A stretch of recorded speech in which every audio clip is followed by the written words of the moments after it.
नमस्कार। रिश्ते हैं तो हमारी जिंदगी का सबसे जरूरी हिस्सा है ना। पर सच तो ये है कि कभी-कभी सबसे ज्यादा सिरदर्द और टेंशन भी इन्हीं से मिलती है। तो आज हम बात करेंगे कि इस उलझन को सुलझाने का एक एक बहुत ही आसान तरीका क्या हो सकता है। ये सवाल तो शायद हम सब ने कभी ना कभी खुद से जरूर पूछा होगा।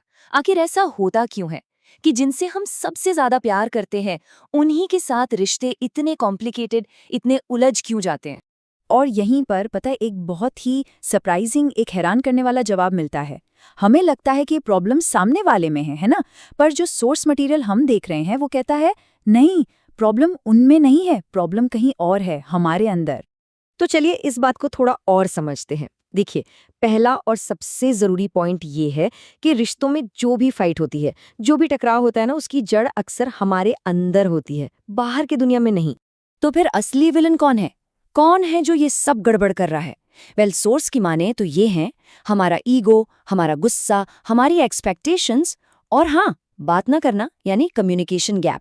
और ध्यान दीजिए, ये सब कोई बाहरी चीजें नहीं हैं, ये सब तो हमारे मन के खेल हैं जो रिश्तों में टेंशन पैदा कर देते हैं। तो बात एकदम सीधी है। अगर प्रॉब्लम मन की है तो सोल्यूशन भी तो मन में ही होगा ना, है ना? पर असली सवाल तो यही है कि इस मन को, जो हमेशा भागता रहता है, उसे काबू में कैसे करें, शांत कैसे करें। और यहीं पर मंत्र एक बहुत ही प्रैक्टिकल टूल बनकर सामने आते हैं। देखिए, इन्हें सिर्फ कोई धार्मिक शब्द समझने की भूल मत कीजिएगा। ये असल में हमारे दिमाग और हमारी भावनाओं को बैलेंस करने की एक पावरफुल टेक्निक है। अगर बिल्कुल सिंपल भाषा में समझें तो मंत्र क्या है? ये एक साउंड है, एक वाइब्रेशन है। जब हम इसे दोहराते हैं तो हमारा जो बेचैन मन है ना, वो धीरे धीरे शांत होने लगता है और बस हमारे अंदर एक पॉजिटिव चेंज आना शुरू हो जाता है। तो ये काम कैसे करता है? प्रोसेस बहुत सीधा सा है। हम मंत्र जपते हैं, उससे हमारा मन शांत होता है और जब मन शांत होता है तो जाहिर सी बात है हमारे बर्ताव में, हमारी बातचीत में अपने आप सुधार दिखने लगता है। चलिए अब कुछ स्पेसिफिक मंत्रों की बात करते हैं। देखते हैं कि कौन से मंत्र हैं और उन्हें हम अपनी डेली लाइफ में कैसे यूज कर सकते हैं। तो ये है हमारी एक छोटी सी टूल किट। मान लीजिए बहुत गुस्सा आ रहा है या बेचैनी हो रही है, तो ओम नमः शिवाय।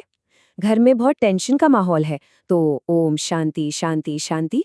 और अगर कभी खोया हुआ सा महसूस हो तो सोहम का जाप सेल्फ अवेयरनेस लाने में मदद करता है। और गुस्से के लिए तो ये एक बहुत ही कमाल की टेक्निक है। अगली बार जब भी गुस्सा आए ना, तो एकदम से रिएक्ट करने के बजाय बस 1 सेकंड रुकें, एक लंबी गहरी सांस लें और मन ही मन ओम नमः शिवाय दोहराएं। आप देखेंगे मन फौरन शांत होने लगता है। अच्छा, एक बात समझनी बहुत जरूरी है। ये कोई जादू की छड़ी नहीं है कि घुमाई और सब ठीक हो गया। सोर्स भी यही कहता है कि मंत्र एक सपोर्ट सिस्टम है, कोई मैजिकल सोल्यूशन नहीं। तो मंत्र करते क्या हैं? वो हमें अंदर से वो स्ट्रेंथ और वो शांति देते हैं जिससे हम रिश्तों को ठीक करने के लिए सही एक्शन ले सकें, क्योंकि असली बदलाव तो हमारे कामों से, हमारे बर्ताव से ही आएगा। तो ये असली काम क्या है?